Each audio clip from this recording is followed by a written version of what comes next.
welcome to Mint. My name is Aminah Sheikh and I'm joined here in conversation with Sanjukta Sharma, who is the film critic for Mint. We are going to be speaking about Yash Chopra, a legendary filmmaker who's no more. So Sanjukta, do you really think that it is in a way an end of a romantic era?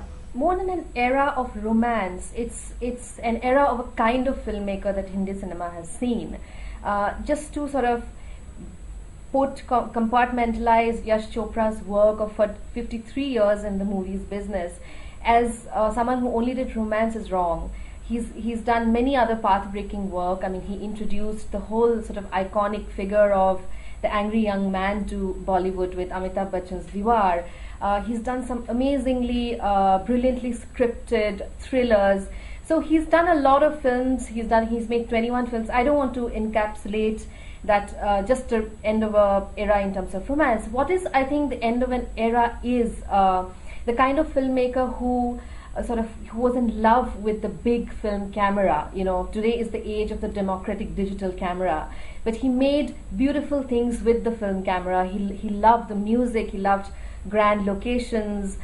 He loved big stars. He launched big stars. So it's sort of an end of an era of that kind of filmmaking with Yash Chopra's going. Also, he has brought in movies that were probably very controversial during their time, something that probably the Indian audiences would probably not be very prepared for, like Lamhe with Sridevi. Even in terms of romance, it's not always the Swiss Alps. You know, he sort of did, although Swiss Alps is something which Yash Chopra gave us, and it's something inerasable from Indian cinema. It's a great thing. He made our films look good, I think, for the very first time.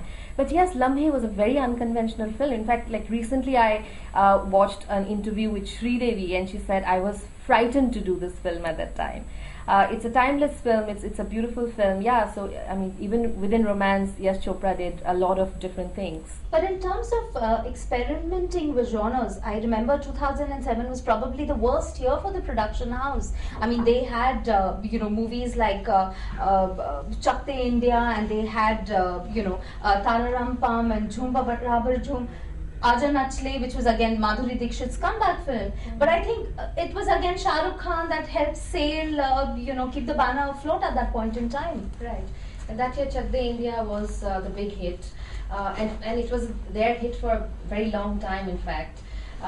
They haven't been able to sort of go into the big budget Bollywood without falling back on what Yash Chopra did best, which is romance with big stars or big star films. The next was again Rab De Banati Jodi with Shah Rukh Khan and Anushka Sharma being launched. So yes, I mean, in terms of genres, in terms of flexibility within the big format, Yash Raj hasn't been very successful. But I think they sort of did well with like smaller films, in terms of revenue sharing, they sort of, Yash Chopra was one of the pioneers of the revenue sharing model with multiplexes, which I think... That's right. Interestingly, even though Yash Raj films, as opposed to other studios, didn't churn out 15 or 20 films. Right. He made probably just 3 movies, and it was only in the later 2007-8 onwards that he probably increased it to a slate of 5-6 films a year. Right. He was still able to command higher revenue sharing terms with theatre chain owners and say, hey, look, I want 50% in week 1, week 2, else I'm not giving you my film. Right. And because it was a Yash Raj film, theatre guys had no option but to just, say, all right, we will go with this.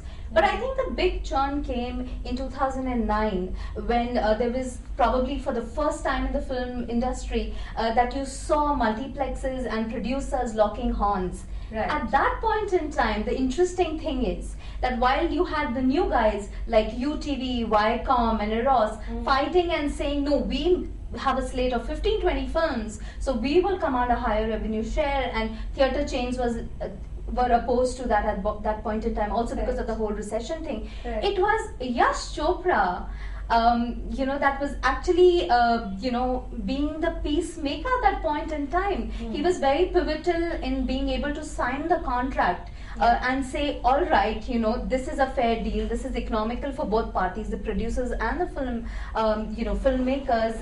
as well as the theatre chain owners. Right. So yeah, that he has given a lot to the industry. And interestingly, now we'll have to see whether his son Aditya Chopra, who's so camera shy, whether he will be able to keep the magic going on the silver screen for us. Well, to know more about Yash Chopra and the films that he has produced, and probably a nostalgic trip from the team of Mint, please log on to www.livemint.com.